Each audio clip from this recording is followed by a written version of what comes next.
শান্তি চুক্তির বিষয়ে আলোচনা সমালোচনার মাঝেই 4 দিনের মধ্যে দ্বিতীয় দফায় ইউক্রেনের রাজধানী কিভ ও এর আশপাশের এলাকায় বড় ধরনের প্রাণঘাতী ড্রোন ও ক্ষেপণাস্ত্র হামলা চালিয়েছে রাশিয়া। শুক্রবার দিবাগত রাতের এই হামলায় কয়েক ডজন ক্রুজ ও ব্যালিস্টিক ক্ষেপণাস্ত্রের পাশাপাশি 5 শতাধিক ড্রোন ব্যবহার করা হয়েছে বলে অভিযোগ করেছেন ইউক্রেনের প্রতিরক্ষা মন্ত্রী আন্দ্রি সিবিহা। সামাজিক মাধ্যমের এক পোস্টে তিনি লিখেছেন, সবাই যখন শান্তি প্রতিষ্ঠার চেষ্টা করছে ঠিক সেই মুহূর্তে রাশিয়া দুটি লক্ষ্য নিয়ে এগুচ্ছে, ধ্বংস করা ও হত্যাযজ্ঞ অব্যাহত রাখা। তিনি দাবি করেন, কিভের আবাসিক ভবন, জ্বালানি অবকাঠামো সহ জরুরি বেশ কিছু বেসামরিক ভবন লক্ষ্য করে এসব হামলা চালানো হয়েছে। এদিকে কিভের মিলিটারি অ্যাডমিনিস্ট্রেশনের প্রধান তিমুর তাকাচেঙ্কো জানিয়েছেন, কিভ ও আশপাশের এলাকার অন্তত 6টি অবস্থানে হামলা চালানো হয়েছে। এই হামলায় বেশ কয়েকটি আবাসিক ভবনে অগ্নিকাণ্ডে হতাহতের ঘটনা ঘটেছে। কিভের ক্ষতিগ্রস্ত বাসিন্দাদের অভিযোগ, জেলেন্সকি সরকারকে ওয়াশিংটনের প্রস্তাব মেনে নিতে বাধ্য করতেই মস্কো চলমান আলোচনার মাঝেই হামলার তীব্রতা বাড়িয়েছে। এটা রাশিয়ার ভয় দেখানোর একটা কৌশল। তারা সাধারণ মানুষকে লক্ষ্য করে হামলা চালাচ্ছে যেন কিভ সরকার দ্রুত সিদ্ধান্ত নিতে বাধ্য হয়। সম্ভবত ওই চুক্তিতে সই করানোর চাপই দিচ্ছে। আমার মনে হয় সাধারণ নাগরিকদের লক্ষ্যবস্তু বানানোর মূল উদ্দেশ্যই হলো আমাদেরকে দ্রুত ওই চুক্তিতে সই করতে বাধ্য করা। অনেকে আবার চলমান সংকট সমাধানে ট্রাম্প প্রশাসনের কাছ থেকে আরো কার্যকর সহায়তার আশা করছেন। শান্তি চুক্তি নিয়ে আলোচনা পুতিনকে যেন আবার নতুন শক্তি জুগিয়েছে। তিনি বুঝে গেছেন যে কেউ না কেউ তার সঙ্গে কোনো সমঝোতায় যেতে চায় বা তাকে তুষ্ট করতে চাইছে। আমি আমেরিকার সহায়তার দিকেই তাকিয়ে আছি। আমেরিকা এক বিশাল ও শক্তিশালী দেশ। এখন সময় এসেছে তারা তাদের শক্তি ও সামর্থ্যের পরিচয় দিক এবং পুতিনকে একটু সাহায্য করে দেখাক। অন্যদিকে একই রাতে রাশিয়ার ক্রাসনোদার অঞ্চলের একটি তেল শোধনাগারে ইউক্রেনিয়ান হামলায় আগুন লেগে ক্ষয়ক্ষতি হয়েছে। তবে মস্কোর দাবি, এ রাতে তারা ইউক্রেনের 103টি ড্রোন ভূপাতিত করেছে, যার একটির ধ্বংসাবশেষ পরেই শোধনাগারটিতে আগুন লাগে। রুশ প্রতিরক্ষা মন্ত্রণালয় দাবি করেছে এই হামলায় হতাহতের কোনো ঘটনা ঘটেনি। শান্তি আলোচনায় সাফল্য পেতে রুশ প্রেসিডেন্ট ভ্লাদিমির পুতিনের উপর আরও কঠিন চাপ প্রয়োগ করা প্রয়োজন বলে মনে করেন সাবেক স্টেট সেক্রেটারি জন কেরি। শনিবার সিএনএনকে দেয়া এক সাক্ষাৎকারে এমন মন্তব্য করেন তিনি। শান্তি আলোচনায় পুতিন নিজেকে জয়ী ভাবছেন উল্লেখ করে কেরি বলেন, এখন উভয় পক্ষের সন্তুষ্টির বিষয়টি মাথায় রেখে ট্রাম্প প্রশাসনের কঠোর হতে হবে। আলোচনার শেষে সেনেটর মার্ক কেলির বিষয়ে পেন্টাগনের তদন্তের সমালোচনাও করেন সাবেক এই স্টেট সেক্রেটারি। রাশিয়া ইউক্রেন যুদ্ধ, ক্রেমলিন ওয়াশিংটনের কূটনীতি এবং ওবামা প্রশাসনের অতীত কৌশল নিয়ে শনিবার সিএনএনের সাথে খোলামেলা আলোচনা করেন সাবেক secretary of state John Kerry. এ সময় ট্রাম্প প্রশাসনের কথিত ইউক্রেন শান্তি পরিকল্পনা নিয়ে উদ্বেগ প্রকাশ করে তিনি বলেন, প্রশাসন যেভাবে আগাচ্ছে তা কূটনীতি শুরু করার খুব ভালো কোনো উপায় নয়। তিনি জোর দিয়ে বলেন, শান্তি চুক্তি আলোচনায় কখনোই দুই পক্ষ একসাথে জিততে পারে না। তাই এমন একটি সমাধান খুঁজে বের করা উচিত যাতে সব পক্ষই সন্তুষ্ট হতে পারে। বর্তমানে ট্রাম্প প্রশাসনের বিরুদ্ধে পুতিনের প্রতি অতিরিক্ত সংবেদনশীলতা দেখানোর অভিযোগ তুলে কেরি বলেন, কঠোর নিষেধাজ্ঞা আরোপ না করার ফলে পুতিন নিজেকে জয়ী ভাবতে শুরু করেছে এবং আলোচনায় আমেরিকার ক্ষমতার ধার কমে গেছে।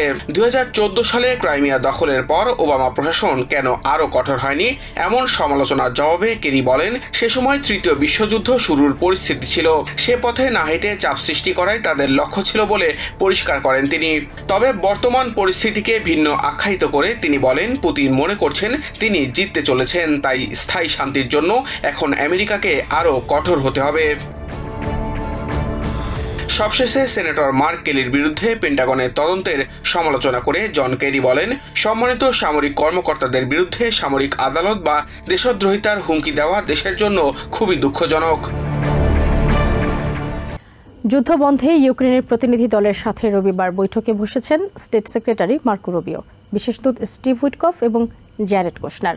আগামী সপ্তাহে রাশিয়ার প্রেসিডেন্ট ভ্লাদিমির পুতিনের সাথেও বৈঠকের সম্ভাবনা রয়েছে। এদিকে বৈঠকের একদিন আগে বাড়িতে দুর্নীতি বিরোধী অভিযান চালানোয় পদত্যাগ করেছেন ইউক্রেনের চিফ অব স্টাফ আন্দ্রি ইরমাক।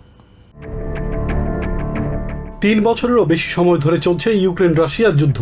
শনিবারও রাজধানী কিয়েভে রাশিয়ার ড্রোন ও ক্ষেপণাস্ত্র হামলায় অন্তত 3 জন নিহত হয়েছেন। হামলায় বিদ্যুৎ সঞ্চালন ব্যবস্থা ক্ষতিগ্রস্ত হওয়ায় বিদ্যুৎবিহীন 600,000-এর বেশি মানুষ।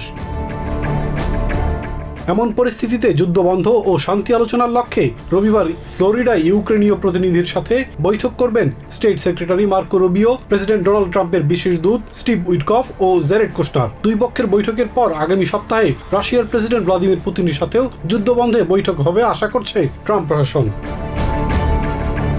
এমন পরিস্থিতিতে দুর্নীতির অভিযোগে পদত্যাগ করেছেন ইউক্রেনের চিফ অব স্টাফ ও শান্তি প্রস্তাবে দেশটির হয়ে শীর্ষ মধ্যস্থতাকারী আন্দ্রে ইয়ারমাক। দুর্নীতি বিরোধী পুলিশ ইয়ারমাকের বাসায় অভিযান চালানোর পর তিনি পদত্যাগ করেন। শুক্রবার ইউক্রেনের প্রেসিডেন্ট ভলোদিমির জেলেনস্কি তার পদত্যাগের কথা ঘোষণা করেন।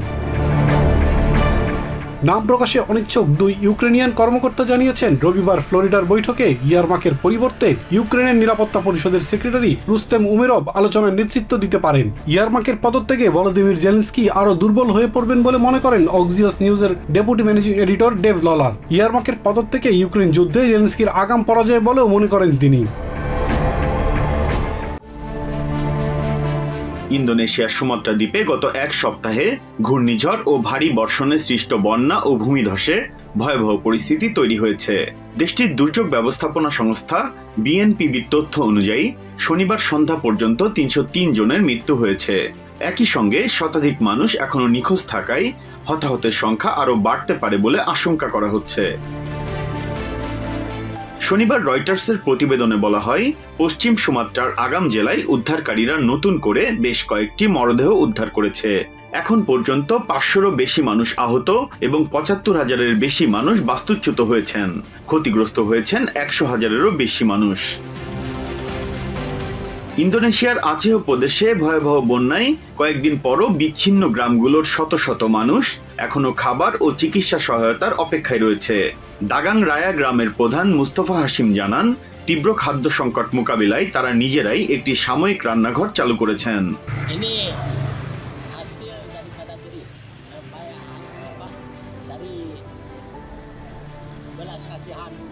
Sumbangan orang itu. Jadi dari pemerintah sudah ada bantuan? ঝড় বৃষ্টি অব্যাহত থাকায় সুমাত্রার পার্বত্য অঞ্চলের নদীগুলো উপচে পড়ে আশেপাশের গ্রামগুলো তলিয়ে গেছে। তীব্র স্রোতে ঘরবাড়ি, সেতু ও সড়ক ধসে পড়েছে। উত্তর সুমাত্রার সেন্ট্রাল তাপানুলি ও আশপাশের এলাকায় বর্তমানে বিমানযোগে ত্রাণ পাঠানো হচ্ছে। নিখোঁজদের সন্ধানে উদ্ধারকর্মীরা রাত দিন অভিযান চালিয়ে যাচ্ছেন। এদিকে ঘূর্ণিঝড় ডিটোয়ার প্রভাবে শ্রীলঙ্কা জুড়ে ব্যাপক বৃষ্টিপাত ও বন্যায় শনিবার সন্ধ্যা পর্যন্ত মৃতের সংখ্যা বেড়ে ১৩২ জনে পৌঁছেছে। এছাড়া এই ঘটনায় নিখোঁজ রয়েছে প্রায় ২০০ মানুষ। সরকার প্রাকৃতিক এই বিপর্যয় মোকাবিলায় দেশ জুড়ে জরুরি অবস্থা জারি করেছে। দেশটির দুর্যোগ ব্যবস্থাপনা কেন্দ্র জানিয়েছে, বৈরী আবহাওয়ায় দেশ জুড়ে ১৫,০০০-এরও বেশি বাড়িঘর ধ্বংস এবং ৭৮,০০০ মানুষকে সরকার পরিচালিত অস্থায়ী আশ্রয় কেন্দ্রে নেওয়া হয়েছে। সেনাবাহিনী, নৌবাহিনী ও বিমান বাহিনী মোতায়েন করায় উদ্ধার তৎপরতা জোরদার হয়েছে। ডিএমসি জানিয়েছে, ঘূর্ণিঝড়টি শ্রীলঙ্কা ছেড়ে প্রতিবেশী ভারতের দিকে সরে যাচ্ছে, তবে এর আগেই এটি ব্যাপক ধ্বংসযজ্ঞ চালিয়েছে। রাজধানী সহ দেশের বেশিরভাগ অংশে বৃষ্টিপাত কমে এসেছে, তবে ঘূর্ণিঝড় ডিটোয়ার অবশিষ্ট প্রভাবে দ্বীপের উত্তরাঞ্চলে এখনো বৃষ্টিপাত হচ্ছে। ডিএমসির কর্মকর্তারা এই বন্যার মাত্রা ২০১৬ সালের চেয়েও খারাপ হতে পারে বলে আশঙ্কা করছেন। কেবল ইন্দোনেশিয়া ও শ্রীলঙ্কা নয়, টানা বর্ষণে মালয়েশিয়া, থাইল্যান্ড ও আশপাশের দেশগুলোতেও বন্যা দেখা দিয়েছে। এতে ৩ দেশ মিলিয়ে ক্ষতিগ্রস্ত হয়েছেন প্রায় ৫ মিলিয়ন মানুষ। ভেনেজুয়েলা ও এর আশেপাশের আকাশসীমা সম্পূর্ণরূপে বন্ধের ঘোষণা দিলেন প্রেসিডেন্ট ডোনাল্ড ট্রাম্প। দেশটির সাথে ক্রমবর্ধমান উত্তেজনার প্রেক্ষিতে শনিবার এক ট্রুথ সোশ্যাল বার্তায় তিনি বলেন, সব বাণিজ্যিক বিমান সংস্থাগুলোকে ওই অঞ্চলের আকাশসীমা এড়িয়ে যাওয়া উচিত। এই ঘোষণার পরপরই ক্যারিবীয় সাগরে সামরিক যুদ্ধজাহাজের গতিবিধি আরও বেড়েছে বলে খবর পাওয়া যাচ্ছে। জবাবে ভেনেজুয়েলার পররাষ্ট্র মন্ত্রণালয় এক বিবৃতিতে ট্রাম্পের ঘোষণার নিন্দা জানিয়েছে, বলেছে এটি সাম্রাজ্যবাদী হুমকি। বিশ্লেষকরা বলছেন, অন্য দেশের আকাশসীমা বন্ধের কোনো অধিকার নেই ট্রাম্পের। তবে ওয়াশিংটন পোস্ট এবং বিবিসি বলছে, কোনো দেশে বিমান হামলা চালানোর আগে এ ধরনের পদক্ষেপ নেওয়া হয়। এদিকে মাদক বিরোধী অভিযানে আমেরিকার যুদ্ধ বিমানগুলো টহল দিচ্ছে ভেনেজুয়েলার কাছে আন্তর্জাতিক আকাশসীমায়। ফেডারেল এভিয়েশন অ্যাডমিনিস্ট্রেশন সতর্কতা জারির পর গত এক সপ্তাহ ধরেই ভেনেজুয়েলার আকাশসীমা এড়িয়ে চলছিল বেশ কিছু বিমান সংস্থা।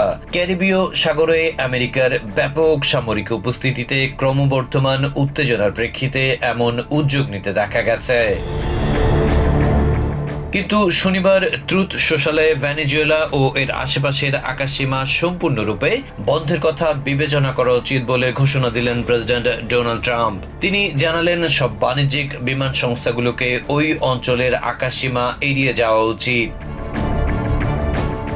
এছাড়া মাদক ও মানব পাচারকারীদের করা হুমকি দিয়েছেন যাতে ওই অঞ্চলে তৎপরতা বন্ধ করে তারা। এই ঘোষণার পরপরই ক্যারিবীয় সাগরে সামরিক যুদ্ধজাহাজের গতিবিধি আরো বেড়েছে বলে খবর পাওয়া যাচ্ছে।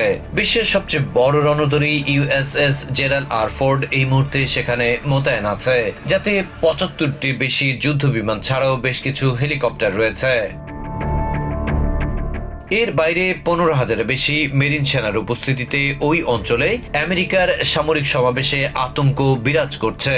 অন্য দেশের আকাশসীমা বন্ধের কোনো অধিকার নেই ট্রাম্পের। তবে ওয়াশিংটন পোস্ট ও বিবিসি বলছে, কোনো দেশে বিমান হামলা চালানোর আগে সাধারণত এই ধরনের পদক্ষেপ নেওয়া হয়। এদিকে মাদক বিরোধী অভিযানে আমেরিকার যুদ্ধ বিমানগুলো প্রতিনিয়ত টহল দিচ্ছে ভেনেজুয়েলার কাছে আন্তর্জাতিক আকাশসীমায়। ট্রিনিদাদ এবং টোবাগোতেও ডেস্ট্রয়ার নিয়ে হাজির হয়েছে নেভি। পাল্টা পদক্ষেপ হিসাবে ভেনেজুয়েলা নিজ দেশের সেনাবাহিনীকে সর্বোচ্চ সতর্ক অবস্থায় রেখেছে। সেই সাথে রাশিয়ায় তৈরি ৫,০০০ ক্ষেপণাস্ত্র প্রস্তুত করে রেখেছে যাতে হামলা ঠেকানো যায়। দেশটির প্রেসিডেন্ট নিকোলাস মাদুরোকে উৎখাতে নানাভাবে চাপ প্রয়োগে এসব করছেন ট্রাম্প বলে মনে করেন বিশ্লেষকরা। কারণ চোরাকারবারি ও অপরাধীদের হোতা হিসাবে মাদুরোকে মনে করে ওয়াশিংটন। ওদিকে আকাশসীমা বন্ধে ট্রাম্পের ঘোষণায় নিন্দা জানিয়েছে ভেনেজুয়েলা সরকার। দেশটির পররাষ্ট্র মন্ত্রণালয় থেকে এক বিবৃতিতে বলা হয়েছে, এটি সাম্রাজ্যবাদী হুমকি। এর আগে এক এক্স বার্তায় ভেনেজুয়েলার অ্যান্টিগা অ্যান্ড বারবুডার এম্বাসি থেকে বলা হয়, এই ধরনের সাম্রাজ্যবাদী মনোভাব ভেনেজুয়েলার সার্বভৌমত্বের জন্য হুমকি।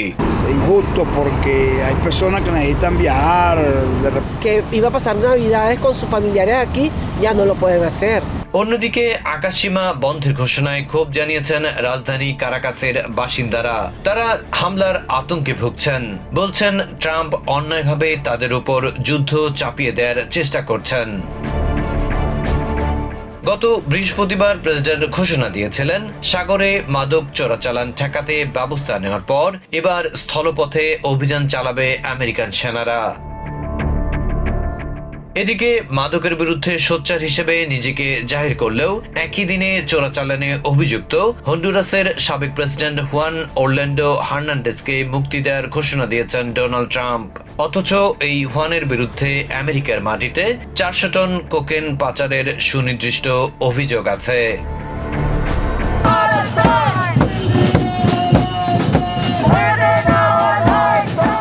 গাজায় যুদ্ধবিরতি চললেও থামেনি ইসরায়েলি বর্বরতা। প্রতিদিনই বিভিন্ন অজুহাতে হত্যা করা হচ্ছে নিরীহ প্যালেস্টিনিয়ানদের, বাদ যাচ্ছে না নারী ও শিশু। চলতি বছরের ৩ অক্টোবর যুদ্ধবিরতি কার্যকরের পরেও অবরুদ্ধ উপত্যকায় ৩৫০-র বেশি মানুষকে হত্যা করেছে ইসরায়েলি বাহিনী। নিপীড়িত প্যালেস্টিনিয়ানদের প্রতি সহমর্মিতা জানিয়ে শনিবার বিশ্বের বিভিন্ন শহরে বিক্ষোভ করেছে সাধারণ মানুষ।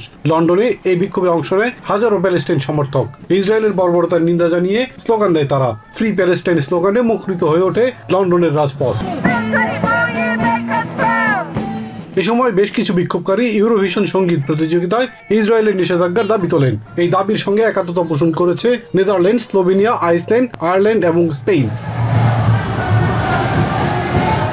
বিক্ষোভকারী বারবারা বলেন, ইউক্রেনে হামলার জন্য রাশিয়াকে ইউরোভিশন সঙ্গীত প্রতিযোগিতায় নিষিদ্ধ করা হয়েছে। এর চেয়ে বেশি গণহত্যা চালালেও ইসরায়েলকে নিষিদ্ধ করা হচ্ছে না। একই সঙ্গে ইসরায়েল কেন ইউরোভিশন প্রতিযোগিতায় অংশগ্রহণ করে তা নিয়েও প্রশ্ন তোলেন এই বিক্ষোভকারী। বলেন, ইউরোপিয়ান ফুটবল প্রতিযোগিতার বাছাইতেও ইসরায়েলকে নিষিদ্ধ করা উচিত। I also don't think Israel should be allowed to participate in any UEFA football tournaments, and I absolutely don't think I would like teams who are playing Israeli teams to refuse to play. ইটালির রোমে Israel বিরোধী ও গাজাবাসীর সমর্থনে বিক্ষোভে যোগ দেন Swedish পরিবেশ আন্দোলন কর্মী Greta Thunberg সহ বিভিন্ন দেশের অধিকার কর্মীরা। এই বিক্ষোভ আয়োজন করে হার্ডলাইন ইউনিয়ন ইউএসবি। প্যালেস্টাইনের সমর্থনে বিভিন্ন স্লোগানের পাশাপাশি আরো বেশি সরকারি বিনিয়োগ এবং বিশেষ করে আবাসন সহ প্রয়োজনীয় কল্যাণ কর্মসূচি বাড়ানোর দাবিও জানান বিক্ষোভকারীরা। ইটালির সামরিক খাতে ব্যয় বৃদ্ধির সমালোচনা করেন বিক্ষোভে অংশ নেওয়া অ্যাক্টিভিস্ট ও আইনজীবী ফিলিপ টর্টো। বলেন, সামরিক খাতে ব্যয় বৃদ্ধি মানে স্বাস্থ্য, শিক্ষা এবং সরকারি খাতের ব্যয়ের ভাগ কমে যাওয়া। একই সঙ্গে যুদ্ধের প্রতি বিনিয়োগ বাড়ানো মানে দেশের মূল লক্ষ্যের ক্ষতি করা বলেও মন্তব্য করেন তিনি। We have to isolate Israel until the genocide stops, until apartheid stops. We have to do everything, as the former president of the Irish Republic said, we have to expel Israel from the United Nations. গাজায় যুদ্ধবিরতির শর্ত লঙ্ঘনের অভিযোগে সুইডেনের স্টকহোমে বিক্ষোভ করেছে প্যালেস্টাইনপন্থীরা। প্যালেস্টাইনে Israeli দমন-পীড়ন বন্ধের দাবি জানায় তারা। একই সাথে গাজায় অবাধ ত্রাণ প্রবেশাধিকার ও সুইডিশ সরকারের কাছ থেকে ইসরায়েলের উপর নিষেধাজ্ঞা জারির দাবিও জানায় বিক্ষোভকারীরা।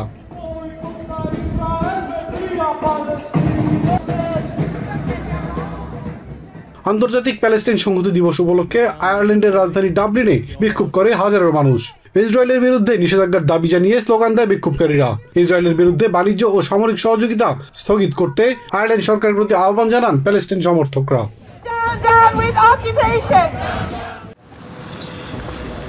4 শতকের ইতিহাস সমৃদ্ধ ইস্তানবুলের ব্লু মসজিদ বা সুলতান আহমেদ মসজিদ।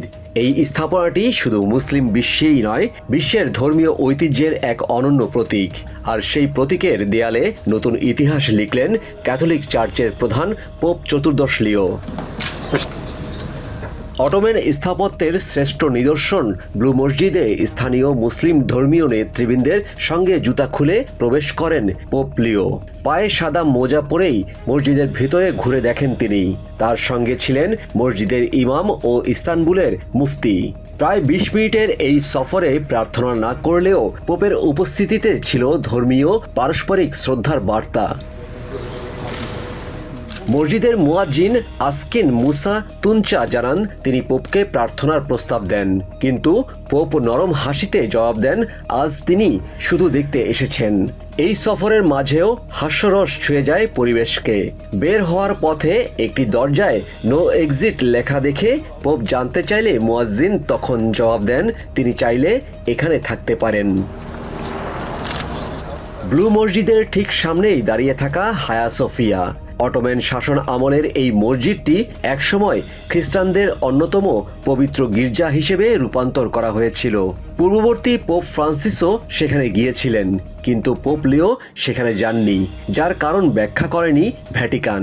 Of course, in this time of war and of unstable world, it's a symbol of peace and above all a symbol of brotherhood between religion, particularly Islam and Christianity.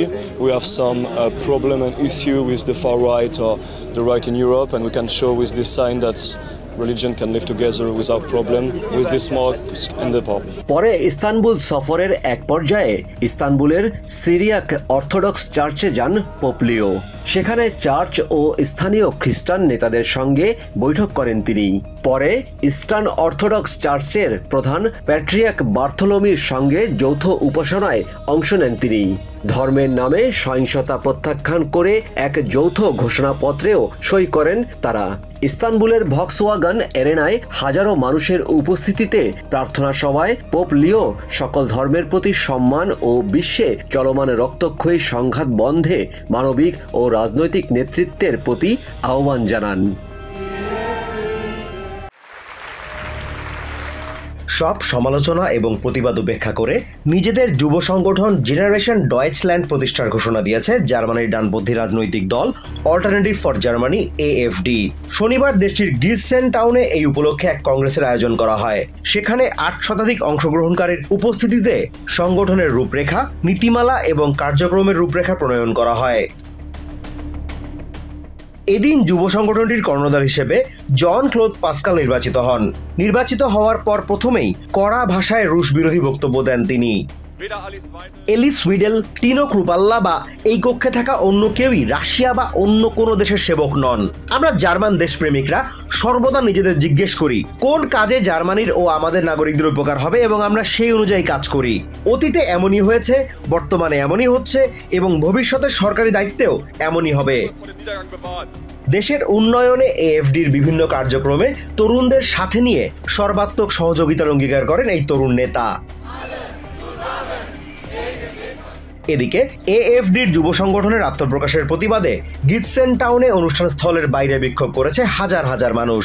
বিভিন্ন ট্রেড ইউনিয়ন এবং বামপন্থী বিরোধী দল, link সহ বেশ কয়েকটি সংগঠনের ডাকে এই বিক্ষোভ অনুষ্ঠিত হয়েছে। এদিন ভোরে সূর্য ওঠার আগেই এএফডি বিরোধী ব্যানার নিয়ে রাজপথে নেমে আসে বিরোধী পক্ষ। অ্যাকশন অ্যালায়েন্স রেসিস্টের মুখপাত্র সুরাজ মালিতাফি জানান, এএফডির এই যুব সংগঠন একটি ডানপন্থী উগ্রবাদী সংগঠন, তাই এর আত্মপ্রকাশ ঠেকাতেই মাঠে নেমেছেন তারা। আমরা আজ এখানে একটাই স্পষ্ট লক্ষ্য নিয়ে দাঁড়িয়েছি, এএফডির যুব শাখার গঠন ঠেকানো। এটি একটি ডানপন্থী উগ্রবাদী যুব সংগঠন যেটি প্রতিষ্ঠা করার চেষ্টা চলছে, আর আমরা বিশ্বাস করি এটি কোনোভাবেই হওয়া উচিত নয়। আমরাই এটাকে থামাবো।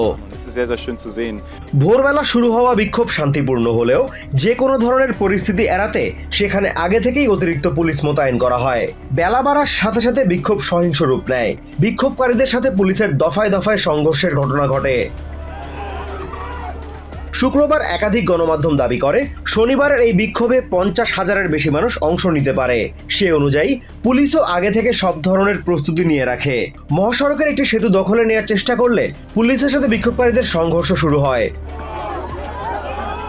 এক পর্যায়ে মহাসড়ক থেকে বিক্ষোভকারীদের সরিয়ে দিতে জলকামান ব্যবহার করে পুলিশ। এএফডির আগের যুব সংগঠনটির দলটির সাথে খুব একটা সংশ্লিষ্টতা ছিল না। তাছাড়া দেশটির গোয়েন্দা সংস্থা পর্যালোচনার পর সংগঠনটিকে উগ্রবাদী ডানপন্থী সংগঠন হিসেবে চিহ্নিত করে। এরপরই চলতি বছরের শুরুর দিকে সংগঠনটি বিলুপ্ত ঘোষণা করে এএফডি। এরই প্রেক্ষাপটে এএফডির নতুন যুব সংগঠনটিও একই পথে হাঁটবে এমন অভিযোগ তুলে বিক্ষোভ করে বিভিন্ন সংগঠনের নেতাকর্মীরা। নিউ ইয়র্ক থেকে সম্প্রচারিত TVN 24 টেলিভিশন বিশ্বজুড়ে বাঙালির কণ্ঠস্বর।